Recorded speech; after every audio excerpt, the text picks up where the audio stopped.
So, good morning class. Ayan.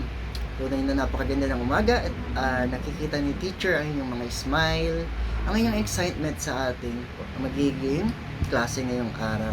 So, before we start our class, class, can you please stand up and we will lead the prayer. So, Arvin, can you lead the prayer? Okay, so please bow your head and close your eyes and we will be having our prayer for today.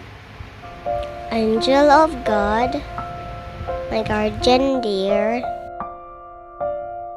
to whom God's love commits me here,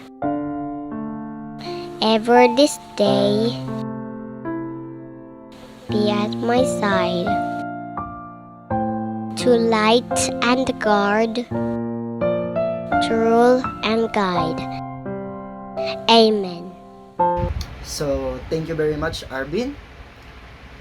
Now, class, I want you to we will be having our attendance and say present if you are present. And if there's anyone that is absent, sabihin niyo mamaya kay teacher and I will ililista ko and para malaman ni teacher kung sino ang absent sa kanyang klase. So, Arvin? Okay, present. Good. So, parang lahat naman tayo ay present dito and mamaya secretary kukunin ko mamaya sa inyo ang list para ma-record ni teacher. Okay? So, how was your day, class? Ayan. It was a great and a happy day, di ba? So, our subject for today is all about health, na kung saan tatalakayin natin kung paano nyo mapapangalagaan ang inyong kalusugan. Ayan, excited na ba kayo, class, sa ating klase? Opo. Ayan, very good. Good to hear that, ha? So, before we start our lesson, let's have an energizer. Kakanta tayo. And, sasayaw. Gusto niyo ba yung class? Opo. Ayan, very good. So, ayan, class, tayo na tayong lahat. So, class, alam ko excited na kayong lahat. And now, we will be having our song. So, before we start with our lesson today, let us have first an action song entitled, It's I Who Build Community. Are you ready, class? Okay, ready na ang aking mga nagagandahan at nagagwapuhang estudyante. So, tuturo ni teacher kung paano ang ating magiging sayaw and kanta. So, ganito lang yan. May mga simpleng steps lang. So, it's I who build community. It's I who build community. It's I who build community. It's I who build community. It's I who build community. La la la. Roll over the ocean, roll over the sea. Go and do your part to build community. Roll over the ocean, roll over the sea. Go and do your part to build community. Okay, class? Nagets po ba? Okay, so ngayon, kakantahin na natin ito ng sabay-sabay. Okay. So, very good Nakita ko na lahat kayo nakipag-participate sa ating song. Very good Nagustuhan niyo ba, class? Do you like it? Okay, very good. So now, we will have a review na kung saan yung back lesson natin, yung kahapon, nung last meeting natin. I want teacher 1 to know kung nare-remember niyo pa ito. So class, what was our lesson last meeting? Okay, Kenny? Do you still remember our class lesson yesterday? Okay, very good. So our lesson last meeting was all about proper hygiene. So tama ba yung class? Ayun, very good tama. So very good. Now class, can you give me some knowledge that you still remember from our past lesson related to proper hygiene? Okay, very good. So proper hygiene is any practice or activity that you do to keep the things healthy and clean. Ayan. So very good. I'm glad you still remember our past lesson, class. So next, I am going to show you a short video clip. What you're going to do is to observe, and afterwards, I'm going to ask your reaction based on the video presented. Am I understood, class? Okay, very good. Situation is similar all across the country, with giant companies and their customers polluting oceans with their plastic waste. In the Philippines, where the majority of people live below the poverty line, families are pushed to buy cheap goods in small quantities. The so-called sachet economy responds to the needs of Filipino consumers. But it has also made the country the third biggest polluter of oceans based on a Greenpeace study. China and Indonesia rank first and second. We don't have the enough an infrastructure to manage our waste. We have a good law, the Ecological Solid Waste Management Law, but we feel that it's not implemented properly in all levels of the government. So now, what have you observed from the video? Okay, tatawag si teacher ha. Okay, Bogart. What do you observe on the video na pinasend ni teacher dito in front? Okay, Bogart observed that nowadays, sir, our environment suffer from extreme pollution, land, air, and water. Tama si excuse me. Tama si Bogart. Ang ating paligid, ang ating kapaligiran, at ang ating kalikasan ay nagsasuffer na sa extreme pollution. So what do you think are the reason why these things happen? Okay, very good, class. Later on, we will discuss more about that matter. So, stay put din, class, ha? Okay. Hi! Hello! O, ayan, ha? Buhay na buhay pa rin, ha? And I want you to makinig kayo lang lagi kay teacher and huwag antok-antok. Be straight body. And mamaya, magbibigay sa inyong mga prize si teacher, pang merienda, ganun. Diba? So, this morning, we are going to discuss all about the respiratory diseases and disorders caused by poor environmental sanitation. Class, this morning we are going to discuss all about the respiratory diseases and disorders caused by poor environmental sanitation. But before that, what will you do while your teacher is discussing in front of the class here? So very good. You should listen, behave, sit properly, understand the lesson, participate, be happy, and enjoy the class. Yun lamang ang gusto ng teacher na makita sa inyong class. So can I expect that from you? Okay, very good. Thank you so much, my dear students.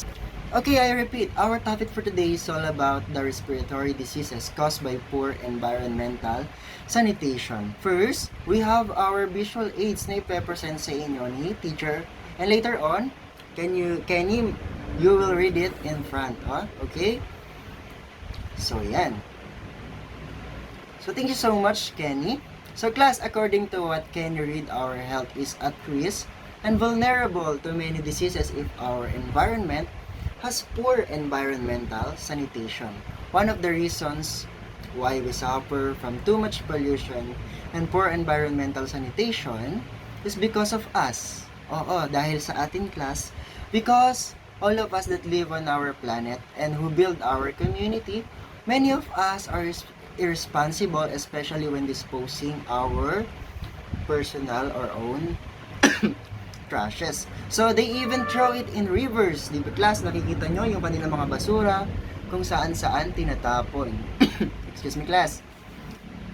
And the lakes, road, and different stream of water that causes water pollutions. That will affect us because it can be a habitat for dengue. So, alam niyo, class, yung dengue, di ba, iyon ang mosquito or ang lamok. So, the trashes that are thrown that can also cause severe flooding or pagbaha, resulting damages on people's lives. Di ba? Maraming namamatay nun, nalulunod, especially pag may bagyo. And, yung health ay at risk, yung ating kalusugan dahil mas dadami ang sakit niyan because of the dengue, gano'n. So, air pollution is also one of the factors that severely affect our respiratory health, and it's caused by poor environmental sanitation and poor understanding and discipline of the people building the community.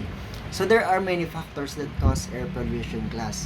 One of these is transportation vehicles that emit dangerous smoke and carbon dioxides. Burning of fuels in the factory, smoking, open burning of garbage, and many more.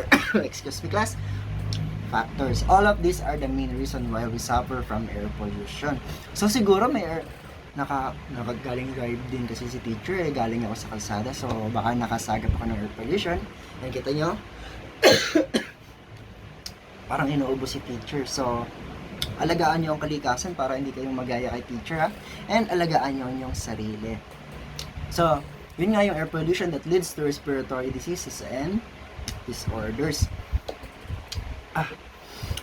Okay class, are you still with me? Okay, very good. Ayan, ika nga ni Cardo, nandito pa rin siya, hindi siya natutulog at naiintindihan niya daw ang tinuturo ng kanyang guro. So thank you very much class, ha. I love you all. Okay, love ko kayong lahat. Ayan. So class, back to our topic now. We already tackled the poor environmental sanitation. Now we will discuss the five common respiratory diseases that is caused by poor environmental sanitation. So I will present it to you class, ha. So give me some time and kukunin ko na lang yung slide at ipapakita ko sa inyo, and later on ipapaliwanag ni teacher sa inyo. So class, ha, just wait. And class, ito na yung slide. So the first example of respiratory diseases and disorders caused by poor environmental sanitation is asthma, or sa Tagalog ay, okay, very good, hika. So asthma is a chronic disease in which the bronchial airways in the lungs become narrowed or swollen or namamaga, making it difficult to breathe.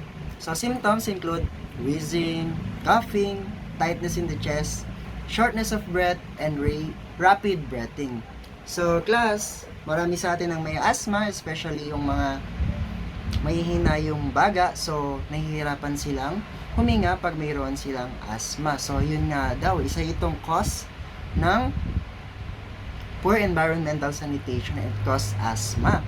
So next class, the next diseases is the bronchitis. So bronchitis is an inflammation on the bronchial tubes, the airways that carry air to your lungs. It causes a cough. Ayan, parang kanina si teacher inuubo, pero wala naman siguro bronchitis si teacher, eh. So it causes a cough that often bring up mucus. It can cause shortness of breath, wheezing, a low fever, chest tightness. There are two main types of bronchitis. It is acute, and chronic. Okay class, ha? The two types of bronchitis is acute bronchitis and chronic bronchitis. Okay class? Okay, very good. So the next one is influenza. So influenza is a respiratory illness caused by influenza viruses that spread easily through close contact with an infected person, or yung mga nakakalapit mo siguro, nakakalapit sa'yo, and may contact to you. So the virus can be passed on from one infected person in the mouth, nose, and in droplets when they speak or when they cough or sneeze. Okay, yun, ha. So ito ay ang simpleng influenza, is para siyang lagnat. So yun, lagnat. So I know we all experience that, the influenza. So may mga gamot din dyan. So dinadala tayo minsan sa clinic and doctor, bigyan tayo ng reseta, paracetamol, ganun. So the next one is, our next respiratory disease and disorder is pneumonia. So pneumonia is an infection that affects one or both lungs. It causes the air sacs or alveoli of the lungs to fill up with fluid or pus.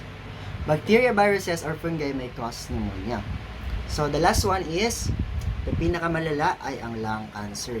So cancer is a disease in which cells is the body grow out of control. When cancer starts up in the lungs, it called lung cancer. So lung cancer begin in the lungs and is spread through lymph nodes or other organs in the body, such as brain cancer. From other organs also may spread to lungs. So now class, nalaman niyo kung ano yung mga sakit.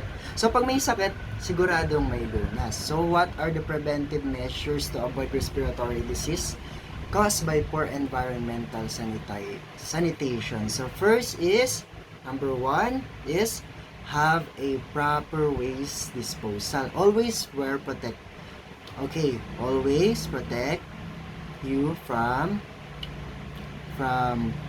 the waste na maaaring makapagbigay sa atin ng sakit. For example, di ba yung mga waste natin na especially the hospital waste, pag yan ay tinapon at may nangangalakal, may kumuha, pwede silang mahawa. So, number 1 is, tandaan ha, have a proper waste disposal. Number 2, tandaan nyo class ha, always wear protective gear like face mask. Diba sinusuot natin yan? Especially ngayon may COVID. When you are in polluted area. So, to avoid that, kailangan daw natin na sumuot pa rin ng mask when we are going to polluted area or maraming tao para makaiwas tayo sa ganyang mga sakit. And number 3, wash your hands as often, especially when you come from outside, from dirty place or crowded places. So, lagi tayong mag-wash ng hands. And kung hindi available, pwede din tayo maglagay ng alcohol. So, number 4, help the community by supporting the planting of trees and cleaning environment.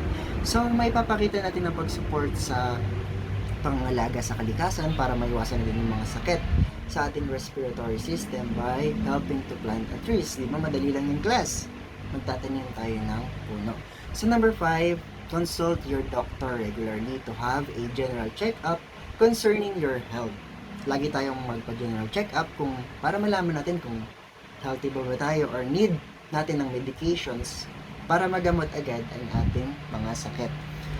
So class, I hope you learned to our lesson. So now, I will be asking you some questions kung totoo bang nakinig kayo at kayo ay may naintindihan. So my first question is, what are the effects of poor environmental sanitation on our health?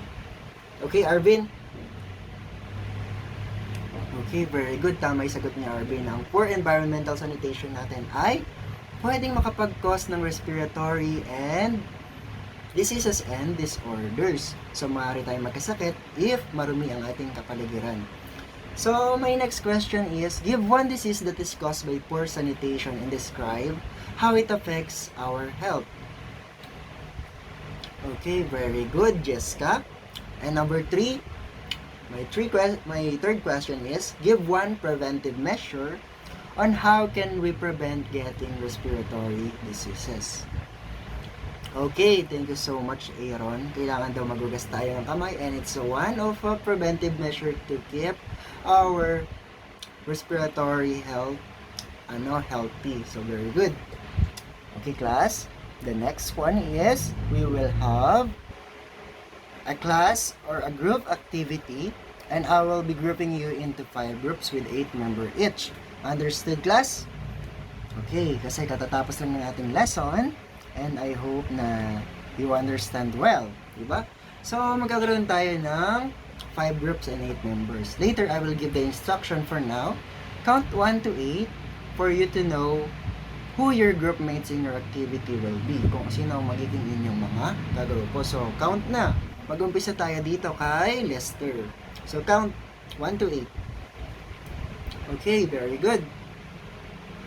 Now, class, na mayroon kayo na group mates, the direction for activity is, you have to group yourself into 8 and you will conduct a short acting performance that will focus on the bad effects of poor environmental sanitation on our health, and choose one respiratory diseases and elaborate act how the disease affects the human health. Apply the preventive measures, yung kanina class, on how you will conquer and help to that situation or problems for us to have a better respiratory health and to achieve clean environmental sanitation. Okay, class, I will give you 20 minutes to do that activity. Okay, very good, class, ha? Okay, tapos na ang 20 minutes. So, very good, class. Excellent performance dahil nakikooperate lahat. So, now, you will present it in front. So, the group 1, yun yung mauuna hanggang group 5. Ayan. Okay, palakpakan natin yung group 1. Ang galing-galing, ha? Okay, tapos na. Okay, tapos na ang lahat. So, thank you class for your participation dahil natapos yung lahat ang pinagawa ni teacher at naisagawa niyong mabuti. Ang kung paano na atin isasalarawan ang respiratory diseases na nakakaapekto sa bawat tao na nakakasira sa kalusugan, kung paano natin ito maiiwasan. So, thank you so much class. Now, I want you to get 1/4 sheet of paper. Yes, 1/4 sheet of paper. Tatanungin mo pa ulit ha. So, yan, 1/4. So, kumuha kayo ng 1/4 and pa-flash ni teacher sa PowerPoint yung inyong magiging sheet work. So, ayan, class, yung sheet work natin ay, nakita nyo naman, I will flash 5 pictures and identify if the pictures show a proper way on how to avoid respiratory diseases. Through a happy face, if the pictures show a proper way on how to avoid respiratory diseases. So happy face ha. And excuse me. A sad face naman if the pictures show an improper way on how to avoid respiratory diseases caused by poor environmental sanitation. Okay class, understand? Okay. Oh, I will wait 5 minutes only. Okay class, tapos na ang lahat. So pass your paper in front and mag-exchange paper tayo at check na natin ang inyong sagot. So very good class So now, ayan, na-record na natin ang inyong sheet work. And ang last natin, tapos na ang ating lesson ay ang ating assignment. So get your assignment notebook class. Ipe-present ni teacher ang inyong assignment here on our board. So class, get your assignment notebook. So for your assignment class, kindly get your assignment notebook and copy your assignment on the chalkboard. So according to that, the direction is on one long bond paper, draw an illustration on how we can avoid those respiratory diseases and how can we avoid poor environmental sanitation. Okay, finish class? Okay na? Okay. Class, we already finished our lesson for today.